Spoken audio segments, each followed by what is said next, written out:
Hello, मेरा नाम कुमार गौरव मिश्रा है। इस साल मैंने यूजीसी एनटीए नेट जेआरएफ के एग्ज़ाम में हिंदी साहित्य विषय से 99.83 परसेंटाइल स्कोर किया है। मैं बेसिकली दिल्ली में ही मेरी पूरी प्रिपरेशन रही और मैं नॉन हिंदी बैकग्राउंड से हूँ, लेकिन चूँकि मैं यूपीएससी सिविल सर्विसेज की तैयारी कर रहा हूँ और मैंने यूपीएससी सिविल सर्विसेज में मैंने हिंदी विषय को अपना वैकल्पिक विषय रखा है। इस वजह से मेरा साइंस बैकग्राउंड से हिंदी लिटरेचर की तरफ आना हुआ।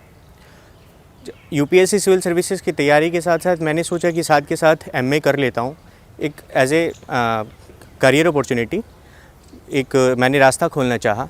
तो जब अभी मेरा एमए फाइनल ईयर चल रहा है तो साथ के साथ मैंने अपीयरिंग कैंडिडेट करके नेट जेआरएफ एग्ज़ाम दिया था और अपने फर्स्ट अटैम्प्ट में ही मैंने केवल 3 से 4 महीने की तैयारी में 99.83 परसेंटाइल स्कोर किया है। मैं दिल्ली नॉलेज ट्रैक की पूरी टीम को तहे दिल से शुक्रिया कहना चाहता हूं, क्योंकि इसके माध्यम से इन्होंने मुझे एक प्लेटफॉर्म दिया ताकि मैं हिंदी साहित्य से जो भी बच्चे यूजीसी नेट की तैयारी कर रहे हैं उन तक मैं अपनी स्ट्रेटजी को शेयर कर पा रहा हूं। मैं अब अपनी स्ट्रेटजी को आप लोगों के साथ शेयर करता हूं। जैसे कि सिलेबस जो है इसका, वैसे तो देखा जाए एग्ज़ाम में काफ़ी कहीं से भी पूछ लिया जाता है, लेकिन यूजीसी एनटीए ने एक प्रिस्क्राइब्ड सिलेबस दिया हुआ है जो 10 यूनिट्स है ना। हमारी कोशिश होनी चाहिए कि सबसे पहले हम उस पर कंट्रोल करें, उस पर अपना एकाधिकार प्राप्त करें, और जब इतना हम कर लेते हैं उसके बाद हमारी कोशिश होनी चाहिए कि और ज़्यादा से ज़्यादा मॉक टेस्ट करके वो जो इनफाइनाइट जो कहीं से भी क्वेश्चन पूछ लेते हैं उनको कवर करें। तो सबसे पहले मैं अपने रिसोर्सेज़ के बारे में आपको बताना चाहता हूँ, जहाँ से जिन बुक्स को मैंने फॉलो किया उन सोर्सेज़ को मैं शेयर करता हूँ। सबसे पहले गोविंद पांडे और सरस्वती पांडे की एक किताब आती है, वो बहुत ही मददगार साबित होती है। इसके अलावा मैंने अरिहंत को फॉलो किया और दृष्टि द विज़न की एक बुक आती है, उसको मैं ये तो नहीं बोलूँगा कि पूरी की पूरी पढ़नी चाहिए, लेकिन हाँ, अगर हम उसे स्मार्टली फॉलो करें तो ये काफ़ी हेल्प मिल सकता है हमें इस एग्ज़ाम में। जैसे कि जो प्रिस्क्राइब्ड सिलेबस है यूनिट 10 है, जैसे अगर आप यूनिट 10 के सोर्स को खोजने जाओ तो आपको काफ़ी मुश्किल होती है खोजने में, इसके जो सोर्सेज है वो मिलते नहीं हैं। लेकिन दृष्टि द विज़न के बुक में आपको एक जगह कंपाइल्ड वे में, क्योंकि एग्ज़ाम तथ्यात्मक है, आपको ढेर सारे तथ्य वहाँ से मिल जाते हैं और आप 70 to 80% क्वेश्चन वहाँ से कर पाते हैं। इसके अलावा बहुत सारे बच्चों के मन में ये रहता है कोचिंग करनी चाहिए या नहीं करनी चाहिए। मैंने इसके लिए कोई कोचिंग नहीं की, एक सही रणनीति अपनाया। वो रणनीति मैं आपके साथ शेयर कर रहा हूँ। जून 2019 में इसका सिलेबस चेंज हुआ था और पहली बार जो अपडेटेड सिलेबस है जून 2019 में इसका एग्ज़ाम हुआ था। तो जून 2019 और दिसंबर 2019 इन दोनों के क्वेश्चन पेपर को आधार बनाकर मैंने अपनी पढ़ाई आगे बढ़ाई, क्योंकि इससे आपको आइडिया लग जाता है कि यूजीसी एनटीए किस प्रकार के प्रश्न बनाता है, वो क्या चाहते हैं, उनके दिमाग में क्या चल रहा होता है। तो जो बच्चे जून 2021 को टारगेट कर रहे हैं उनकी ये कोशिश होनी चाहिए कि जून 2019, दिसंबर 2019 और इस साल जो जून 2020 के जो दोनों शिफ्ट के क्वेश्चन पेपर हैं, कुल मिलाकर आपके पास 4 क्वेश्चन पेपर हो गए।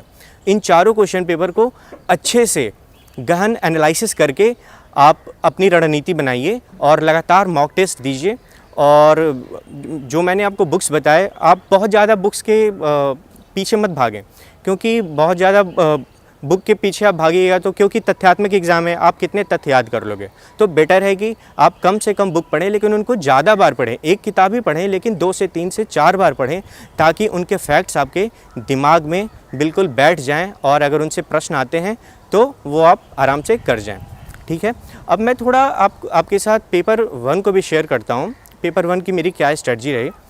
पेपर 1 क्योंकि काफ़ी एप्लीकेशन बेस्ड होता है, अंडरस्टैंडिंग बेस्ड होता है, तो वहाँ पे किताबें जो हम पढ़ते हैं वो बहुत ज़्यादा काम नहीं करता है। तो आपकी ये कोशिश होनी चाहिए कि मैंने केवीएस मैदान को 1-2 बार रीडिंग मार लिया था, लेकिन इसके अलावा आपको अपने सोर्स को बढ़ाना पड़ेगा। इस वजह से मैंने नव क्लासेस, कुमार भरत सर के तलवीर और डायनेमिक स्टडी, इन 3-4 जो यूट्यूब के चैनल्स हैं, बहुत अच्छे चैनल्स हैं और आपको अपने पेपर 1 की तैयारी में इनको इंक्लूड करना चाहिए।